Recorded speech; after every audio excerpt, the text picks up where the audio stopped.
So I'm Suzan Zeineldin. I am an architect and interior designer. And now I am a creative director managing the design department at Schmach. Suzan, welcome to the Entrepreneur Show. It's a pleasure to have you today. I've heard so many stories about you, and I've read quite a few about things that you have been doing with Shemag. And to be very honest, we're very interested in knowing more about you. We have earlier hosted your partner, Yes. and he was saying wonders about you, to I be very know. honest. And this is why we were like extremely excited to actually have you on board so we can hear your story and to find out who you are. So Thank you. please tell us, who are you? First, thank you for having me. I'm so Of course. excited. Thank you. So, as I told you, I am an architect. I'm Syrian. I was born and raised in Damascus. I graduated from Damascus University of Architecture. Okay. Shortly after that, I moved to Torino, Italy, and I did my master's. Okay. Yes, master's in sustainable architecture. So YED is one of the leading universities in automotive design. So no wonders why I am now, like I ended up working with The automotive cars. industry. Yes, Yeah. exactly, yes. So I did my master's there. I worked in architecture in between Milano and Torino. I worked also in a very beautiful company. It was specialized in automotive design and architecture. Okay. So I also had a lot of discussions, and I was a part of a lot of presentations, car and transportation designers. They were always talking about their designs and how they design a car. So that's why I have something in the background about automotive and cars. And that raised your interest? Exactly, but I never really thought of working in that field or domain. Like it never came to my mind, and now I am working. Like it's my full-time job at the moment. What's the type of passion that you have for this industry? Actually, I see designs. I am not a petrol head. Okay. And I can't really tell you the names of every car I see on the road. That's impossible. Okay. But what I am good at is the design of the car. You know, the lines of the cars. How did they design it? How did they connect the exterior design to the interior design? This is what I'm Okay. good at. And because I'm not in that, yani, I don't have that background of really studying automotive design, that makes me a good interior design for supercars because I don't have limits. Of course. I always think out of the box. I always, combine colors that you never really seen in other cars. That's very true. Yeah. That's very true. Yeah, I I have seen it. colors. I have patterns in my head. I really want to do a special design in cars as I do it in homes and houses because I am sure every person who has a car, it's very important for them. And they want it to reflect and represent their personality, what they like, So that's the thing I'm doing at the moment. Okay. Yeah. Wow. So how does your average day at work go? Like how does your day Ooh. start? How does it end? So from the morning until 5 p.m., I am with the team. I am with my team. Like I'm not sitting in an office. I don't have AC and a cup of coffee next to me. No, I am with them.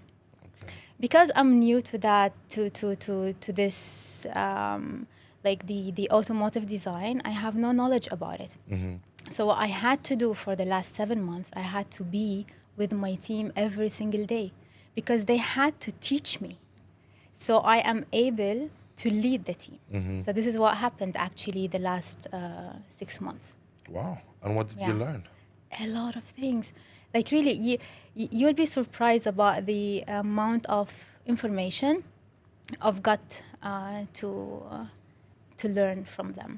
And like starting from stitching, how you stitch, how you do joints, how you choose the leather, how can you select the right leather for you, like the good material that you can put on the seat.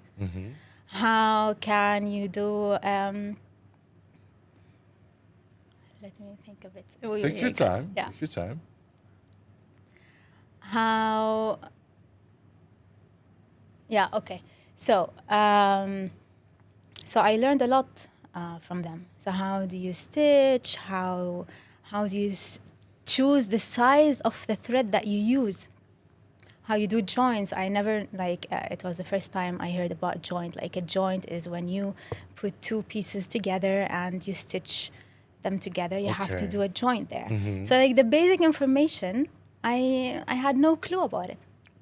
So I couldn't really tell them what they have to do because I might come with an idea that actually it's impossible to be done. Simply because you can't put that stitch on the leather. You can't use that piece of leather. You can't, I don't know, like you need a special technique to do it. So I had to learn from them. So they are experts in that field or in that the how to execute or how to make the design happen. Okay. And I am an expert in the design. So now we are both working together and we're doing magic. Okay, and can you tell me, I know that most of the times you have clients coming in with their supercars and requesting different colors from you. Are you usually restricted by the colors, the color grades that they tell you we want it these colors, or do they give you the freedom to design to them what you find fit? Yeah, so I have two types of clients. Okay. You have the client that they want to have exactly the same car or color that they saw somewhere else. Okay. And they really want to have it, so you can make it happen. Yeah, you can do a G-class interior design in Tiffany with an orange thread. It's totally fine. We can do that. But the other kind of clients, they are the clients that they really trust us. They come to us because they know that we are a design house.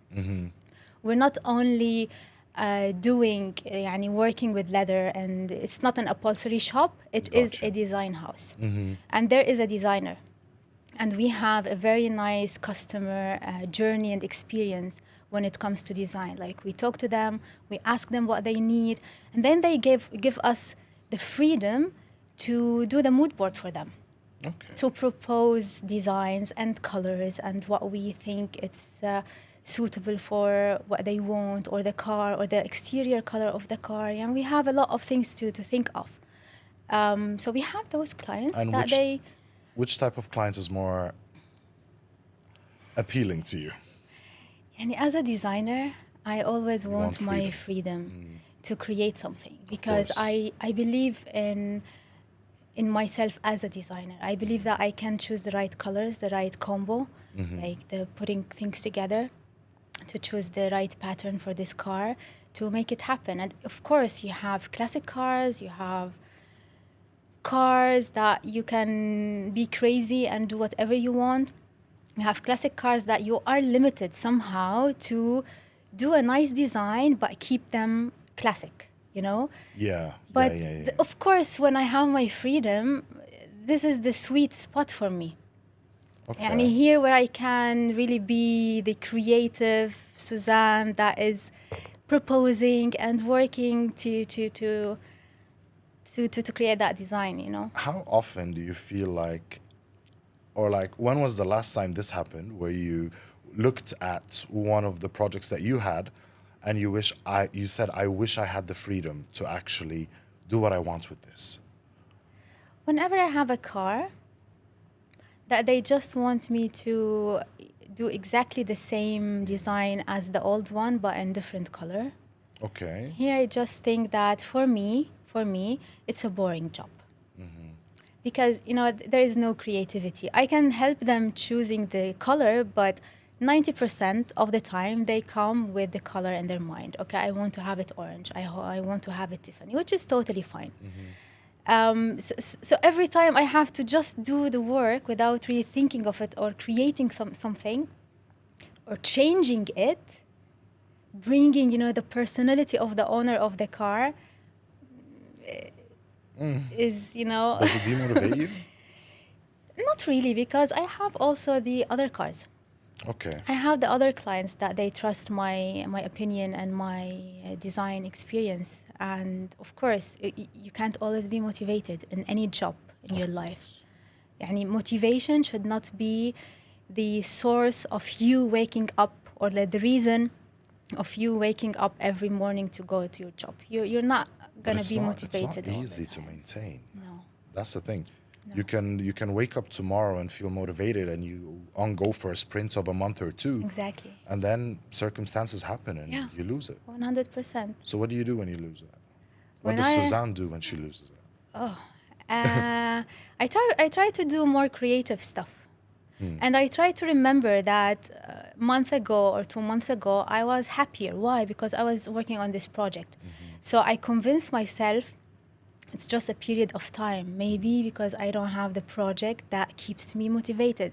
But it's not like I always stop my mind of believing that I am not motivated. Yeah, I am always motivated, but the level of motivation, May vary, يعني, basically. of course. Okay.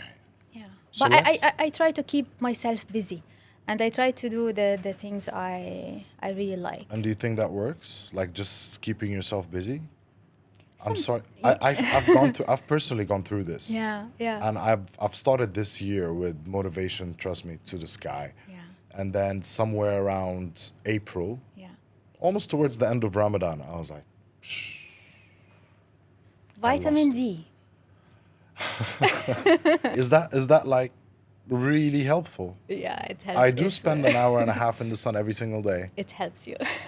Well, No, actually, also having the right partner in my life. Whenever I feel down or not that motivated, I just go to Rayyan and say, "Okay, I'm not motivated.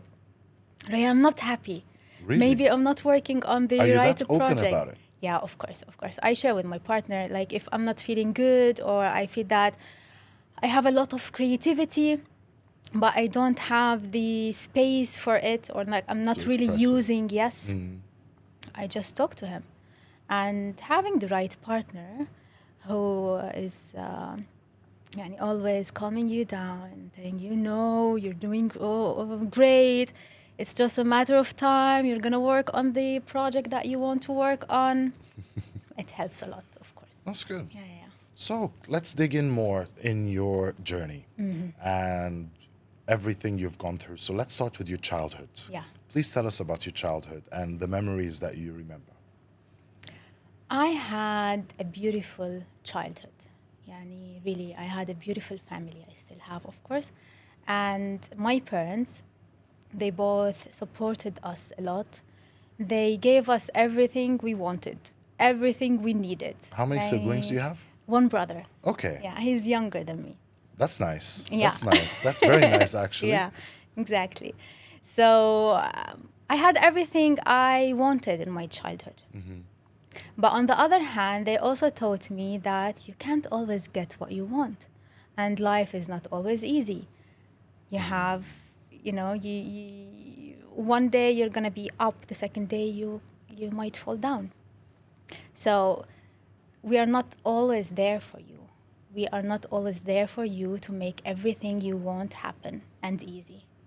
And the first time I actually experienced that is when I lost my dad. I'm sorry for you. Yeah. So he passed away. I was 23 back then. Okay. And that was the first time I remembered all the lessons and the advice. You can't always get what you want, and life is not always easy. It gets tough. But you always have to be strong enough. You have to stay focused. And you just need to go with the flow and find your way. Yeah. So How did you deal with that? it was really tough. Were you living in Damascus at that point? Yes, exactly. Okay. Actually, it happened before 6 months or 5 months before my graduation. And I studied architecture from my dad. I really wanted him to feel proud of me and to be there while I'm presenting my thesis. And, Yeah. I really wanted him to feel that. And he just left me 5 months before that. So it was really hard. And I remember my professors at university, because they are all the friends of my dad. My dad was a professor also in civil Oh. engineering. Okay. So they called my mom and they told her, ask Suzanne or convince her to pause this semester. she can graduate the next one. I was like, no, I'm not going to do that. I'm going to keep my goal, and like I have a dream, I have a goal, and I want to achieve it. And I want for everyone to see that I am strong. And this is what was the mindset like I had. I was only 23. I was really young. Yeah. Like it's 12 years ago. Yeah. But I did it, and I graduated with top honors. I was doing very good at university. And yeah, it happened. Life is not easy. You just need to be tough. You just need to be 100%. strong. 100%. And you can do it. You Okay. can always do it. And don't let anyone to convince you that you can't. It's not possible. No. It's not possible. Okay, I have a question that I would like to ask. Yeah. I've always heard that grieving is a slow learning process and understanding of certain incidents that may have happened that your subconscious is not willing to accept. Yeah. And most of the time, some people decide to refuse to grieve by just focusing back in life, but that doesn't mean that they have avoided grieving, because Yeah. they're going to have to face it eventually Yeah. in order to get over it. Yeah. Did you actually go through this? Because you told me that you've pushed with your studies and you were Yeah. too focused. Did you actually have enough time to grieve at that point? Of course. Of course. That's something that you can't really choose or stop. That's something that happens to you, you know? And thinking of me before that event and after, I'm completely a different person. I can't go back to who I was when my dad was there. I grew up very fast, very fast. Like in a couple of months, I really did a lot of work يعني, on myself to يعني, to convince myself that I can do it, I am strong. To convince other people that I'm still strong. I'm not weak, and I'm gonna do whatever I wanted to do. But I was the saddest person inside. I really missed him so much. He wasn't a dad. He was a dad, a best friend. He was my professor. Really? So actually, he was teaching me for my final exams, and he left me in the middle of يعني, the exams.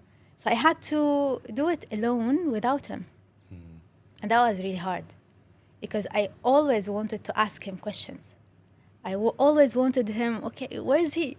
I don't understand this. I really need my dad. And that was the toughest lesson. No one will stay there for you. Exactly. Sometimes you have to do it alone. Yeah. And what did you do after graduating? I moved to Italy. Why? So that was a dream okay. since I was a child. That was a goal. Even my parents, they always wanted us to do our masters abroad. And of course, the situation in Syria was not the easiest. That was the period where there Of course. was... Okay, yeah. Yeah. So I moved to Torino, to Italy. I got a full scholarship because of my marks and my performance at university. But of course, just the tuition fees, not like living in Italy. So I moved there to do my master's in sustainable architecture. How was it there? How was it? Like life, you mean? Yeah, like the first 2-3 months you moved there. How did you find it? It was different, and also it wasn't easy because I was totally alone. Okay. In a country that يعني, I don't even speak Italian language to communicate with people there. So it was tough. It was tough. Now, going abroad, going to Italy was the first chance for me to apply all the lessons that I received from my parents. Mm-hmm. Yeah? 100%. And one of them that is helping me now also in my life and also business, in business is to be independent. Mm-hmm. So the moment I reached Italy was the moment that I decided I want to be independent. I want to take responsibility for my life. So beside studying full-time, that was يعني, a hard study, sustainable architecture, I had 2 to 3 part-time jobs.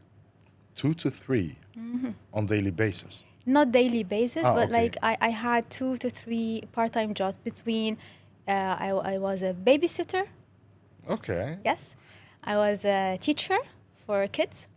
Wow. So yeah, like a nice family. They met me and they asked me, could you please help our kids to with their homework, like English homework. I was like, yeah, of course. So that was my first experience actually being independent. Okay. And I promised myself that I want to do it. And having that positive mindset that, yes, it's hard. I'm not used to that. My parents gave me everything I asked for, but now I have to do it all on my own. If you don't have the positive mindset to convince you that whatever you're doing now, even if it's hard, it's going to help you in the future, you can't do it. You cannot. You cannot, of course. And the third job, actually working in a coffee shop. Okay. You know, being in Italy, everyone is talking about how good is the Italian coffee. Is it? It is. Really? It's the best coffee in the world, like really. Italian coffee is the best coffee. I am a coffee lover. Okay. And I pick my coffee. Okay. I'm really selective. And the Italian coffee is the best coffee. So where do you get your coffee in Dubai? So my favorite coffee is Everyday Roastery. I really like their coffee. I order, not every day, but I almost order like 3 to 4 times a week from them. Okay.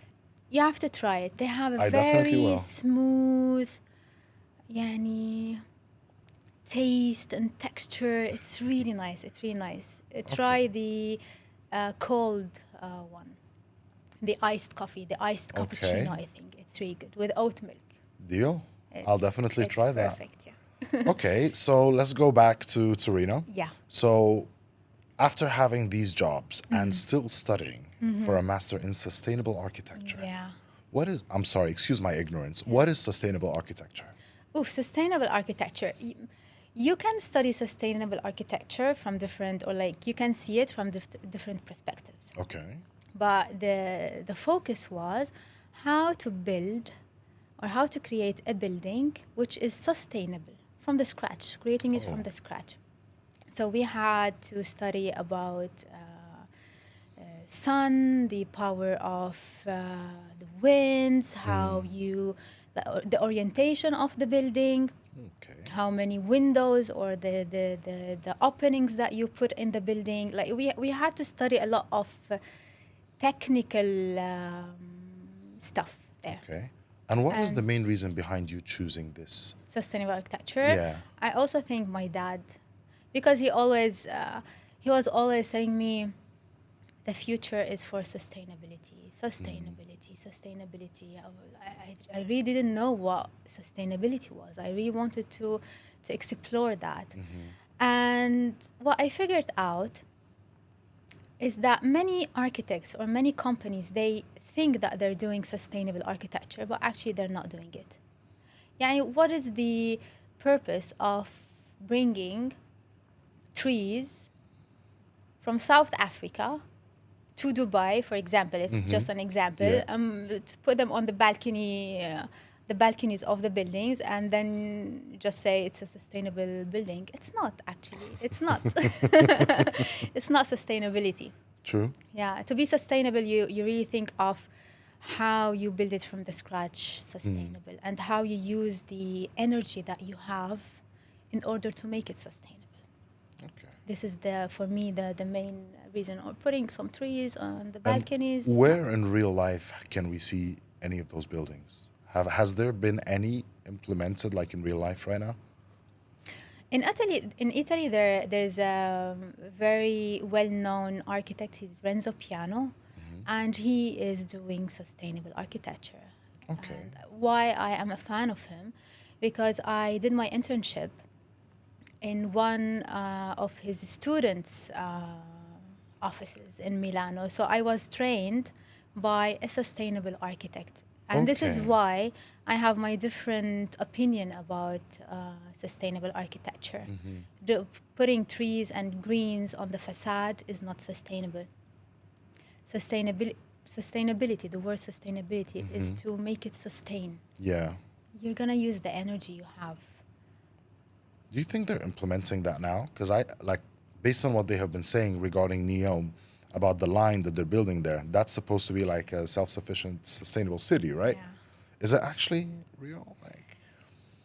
We don't know. We don't know yet, right? Like everybody's don't know yet. promoting for it, but I don't think it's the real thing. What based I on know what you're is the telling me. line, actually. It was a line. Yeah. But for me now, it's only a dot because they really reduced. They reduced it from 2.7 kilometers to nothing, Exactly. almost, like a Yeah. few hundred meters. Yeah. Oh, We will wait and see. let's see. Yeah. Let's But see. I hope we reach to a point where we care about environment and the energy that we have, and really stop doing a lot of things that are very bad for the environment. Because you can see it now, the climate change. 100%. 100%.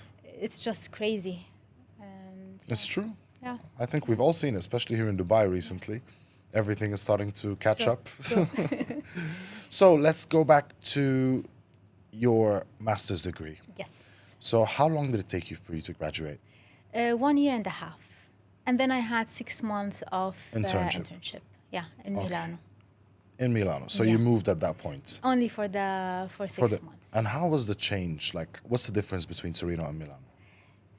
Milano is a very fast city. Okay. It's a very fast city, and everyone is just busy with work. Faster than Dubai? Not really. Okay. But back then, 10 years ago, for me, it was the Oh, yeah. fastest city I've ever been to. Like the experience there in Milano, it was different. Torino, it was calm. It's a student city, and it's the automotive city. So Fiat and like all the big companies. Industrial. It was an industrial city. It was calmer. Milano, it was super fast. People were running every single morning to work, like running, not walking. They were running to catch the bus, the metro, the train, whatever. So it was really, for me, it was very fast. Wow. Okay. Yeah, but I had to adjust. I had to do the same. So I was So you adapt. so I was also running every single morning to catch my bus. Exactly. So if we are to ask Suzan, which city are you more like? Are you more like Torino or are you more like Milano? If As I a want, character. if I want to have peaceful time, I will go to Torino. Okay. And Torino means a lot to me. Yani Torino was my second homeland. Yeah, it was my second home. It was hard, like the first couple of months, but I stayed there I stayed in Europe for 10 years. Wow. So I really appreciate it. I Do you love visit? the lifestyle. Yes, every year. Wow. Yeah, I was there a month ago. Wow. Okay. Yeah, I was Every there. year. That's Yeah, amazing. Yeah, I mean, I just came here. I moved to Dubai last November. Okay. Yeah. So, but after 6 months, I had to go there. You felt homesick, right? Yeah. Okay. And the weather is amazing. The food is amazing. Oh, 100%. The coffee is amazing. Even the Italian people are really so warm. You feel yourself when you're with them. And it's my home. Yeah. And after Somehow, yeah. after Milano, after your internship, did you move back to Torino? Exactly. So I moved back to Oh. Torino, and then I started working with this company that they were specialized in automotive design and architecture. Okay. I was working in the architecture department, of course, but all of my friends there, they were working in the automotive department. And we were in the same building. We were sharing the same building. So for me, I had a lot of conversations with them about cars, and they used to design the car from scratch. Okay. And they had, I don't remember the name of the creative director, they had a very strict creative director. And I used to listen, like to hear his voice from the other room, giving his feedback and talking about cars. So it's something that I was somehow, I liked. I wished Okay. I did, because as I told you, the university I graduated from, yet it's a great university if you want to learn about automotive design. And I was like, I could.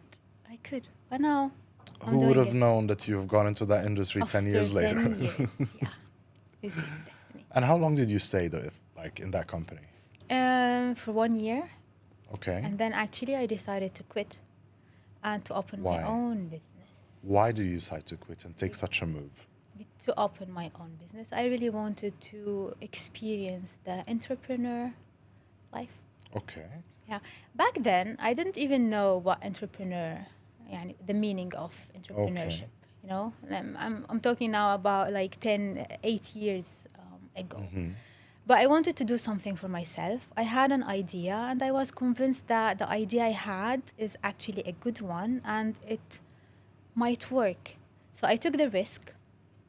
Every entrepreneur should take the risk. You were what, 25 at this time? Yes. Come on, of course you Yes. should. Of course you should. And I did it. Okay. So the process of opening your own business or shop, like actual shop in Italy, it's not that easy because you have a process of legal, like the legal process, like the documents that you have to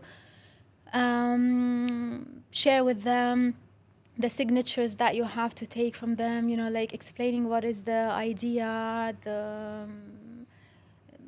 where to find the shop, which is the best location, also like branding. I also had a logo and a name and everything. Like I really worked, I think for 3 months at least to open that shop. Oh my God. And for a Syrian person who is in Italy, and back then I didn't speak Italian, I was always communicating in English. For me, being there, opening it, doing all the legal documents, it was a great job. Of course. I really give credits for myself, like for doing that. Like really, it's really hard. Like Italians find it hard. So that bad? Yeah, it's. I mean, it's hard to open a business everywhere. You really have a process, a long process, until you reach that goal of having your shop. True. Yeah. So I did all that. It was amazing. I've done the interior design. It was like a beautiful space in there. Wow. I chose a central location. So a lot of people were passing by, and everyone who was passing by entered the shop. Why? Because of the design itself. Exactly. Oh, and what was that business? But guess what? The business, the idea behind the business is to showcase and sell handmade artworks that are made by unknown designers from Italy and Europe. Unknown designers. Exactly. So I wanted to support the underestimated artists in Italy and Europe, and also have a business out of it. That was the main idea. And back then, I still think it's a good idea. It has a purpose.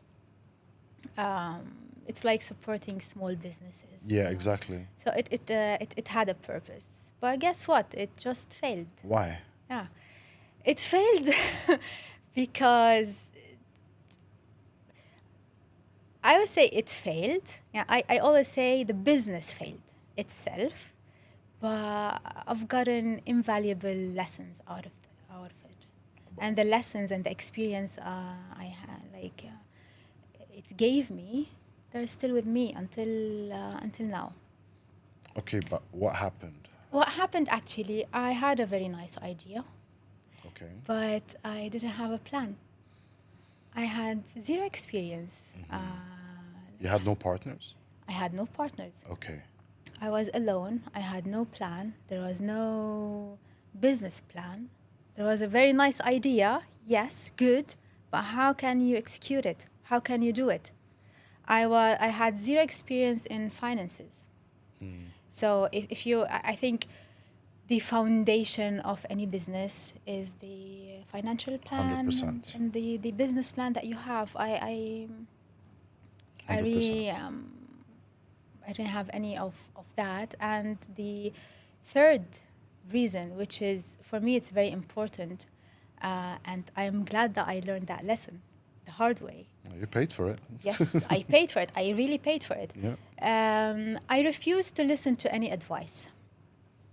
So I had in my mind that I can do it. I have a good idea. It's going to work. I can do it. And I refuse to seek any advice or listen to anyone who was more experienced than me.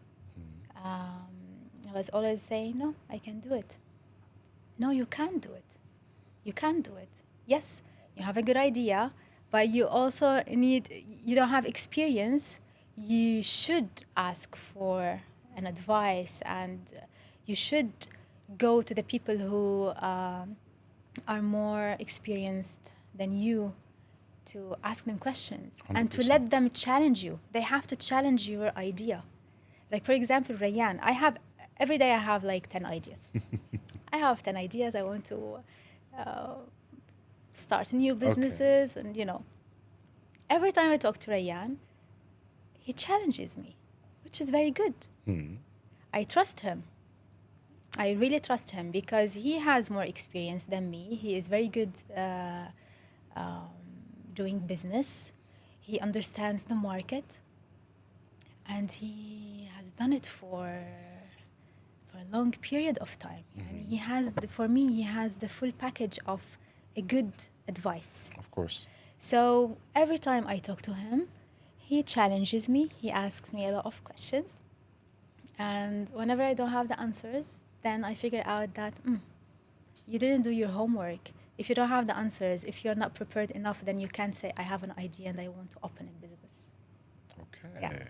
But the good thing is that he keeps motivating me. It's a good idea, Suzanne, but try thinking of 1, 2, 3, for example. So he redirects my thoughts, or, like he helps me navigate.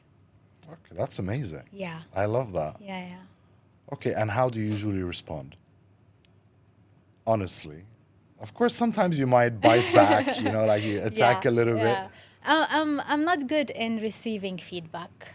Not Okay. always. I'm not always good in receiving feedback. Sometimes I might take it personal.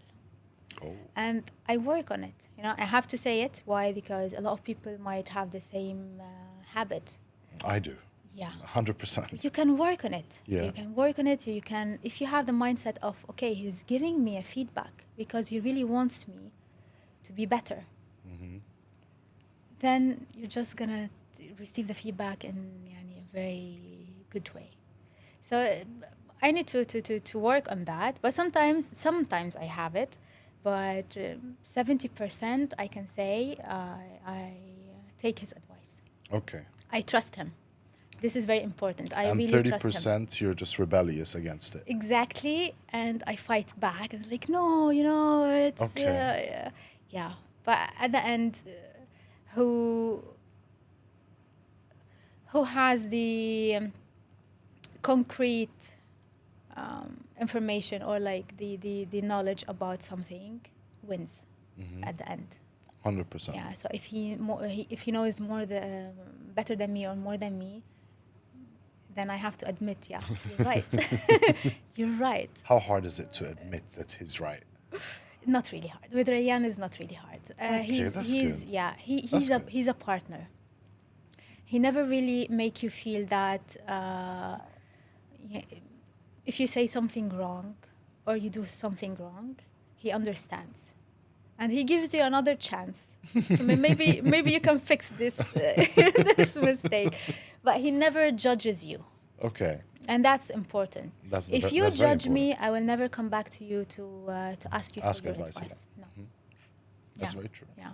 So it should be positive. The whole environment, when we talk about ideas and businesses and about ourselves and what mistakes we're doing, it should be positive. The whole talk, the whole experience should be positive. Once you feel not okay with it, or you feel that someone is judging you, you're gonna just, Yes, Yeah, I feel escape from that that. 100%. 100%. Yeah. Okay, so what happened after let's say throughout the process when you started your like you told me you opened the shop. Yeah. And you did the design, the interior design, which attracted a lot of people to come in. Yeah. And people would actually come in Yeah. and they would view Yeah. all the designs or the art And that's leave. and just leave. Leave. Or I had some nice clients that they chose to pay for the cheapest item I had in the shop. Okay. Yeah, I think the pricing. I think I had a problem with the pricing. Your pricings were too high? Yeah, I think so because I had no experience. I had no one to ask. Okay, how can I price the items? So the whole thing was based on my experience, and I had no experience. So that's why it failed. Okay. And how Yeah. long did it last? I less than a year. Okay. It was expensive. Like to keep a business that is Of not course, working, you of have course. to be smart and stop just I think that's the right time to leave Yeah. if you didn't see any 100%. results. Yeah. But you didn't think, okay, let me readjust my pricing, let me readjust my marketing. No, because I figured out that that concept is not for Torino at that moment. Okay. Yeah, like people, especially in that moment, people won't pay, I don't know, 100 euros to buy a plate from an artist that is, yeah, they don't know who is the Exactly. artist, you know? So it wasn't for, I didn't have like the right customers for that shop or for that idea. And Okay. it was totally fine. Okay. I lived with that. I took what I had to take from like the lessons I had to take from What that was the shop experience. called? Quadrifoglio di Suzan. So you know Quadrifoglio di quadrifoglio? Suzan. Yeah, Okay. quadrifoglio is the four leaves, the green, Yeah. and it brings luck. Okay. So the branding was really beautiful. Actually, who did the branding for me is Lisa. Lisa is based in Dubai. She is a graphic designer, and she really did a great job. Like the whole branding package was really beautiful. The interior design was amazing, but the business itself, Okay, so if we are to go back today, now, to your shop over there, what are 3 decisions that you would take that you think would definitely help that business grow? Now, with your knowledge. first, not renting a space for a shop. So I could just do it online. Okay. Because the costs, the rent is very expensive. You pay a lot of money. It's not about only renting the space. It's about electricity. It's about taxes. It's about, in Italy, you pay a lot of taxes. Okay. So this is first, the first thing I would do actually is to just do an online business. Okay. Second, study a little bit, do my research, understand what the market needs. Because like the products I had, they were not the products that people needed at that time. There was no demand for it? No, there was no demand for that. No. Okay. And it's always important to think of your client before you think of the product that you are 100%. producing. 100%. And the third one, maybe have a partner or someone who has experience in finance, for example, because I don't have that experience and I need someone to support me. So I think if If these I 3 change, things. maybe. Okay. And Yeah. how did you work with the other designers? Like, did you just ask them to leave their pieces with you? Yes. So I presented the shop and the idea and what I had in mind. And I just asked them to send me. So I had to pay for the products. So I had to pay for the products that I am showcasing or I was showcasing in that shop. Wow, so you were buying it up front. Exactly. Oh. So also now you see that some more knowledge or experience would changed my approach for that business, of course. So I had all the products. I put them in the shop. Like I showcased all the items there, and whenever someone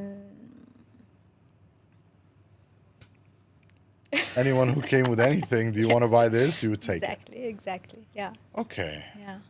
All right. Yeah. And after 9 months, you said? Yes. Close to 9 months. Exactly. How did it feel after? While you're shutting down It operation? felt bad and good, actually. It felt good, but because I had to stop it. Did you feel defeated? Not really. Okay. Not really. Not really. No. But I saved myself from the whole thing at the right time. I had to stop it.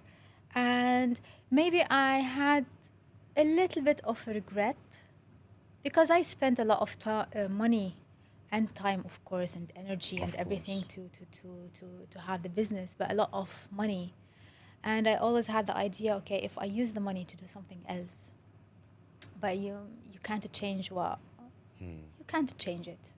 خلاص, it's one of the experiences that you have to go through, and you have 100%. to accept it. You have to be positive, and the only thing that you can get from experiences, lessons and learnings. At least you weren't in debt. Yeah. That's the most important thing. And I always can say, my first experience as an entrepreneur was in 2016. Yes. So I always have this in. That's very true. Yeah. And you have learned valuable lessons. Trust me, these three are vital. Yeah. A lot of people don't understand the importance of them, about actually understanding the demand before you provide the supply, about understanding the pricing. Because I just have a question out of curiosity. You told me that, let's say, for example, the plates, you were selling it for 100. Yeah. How much did you buy it for? Roughly. I don't really remember.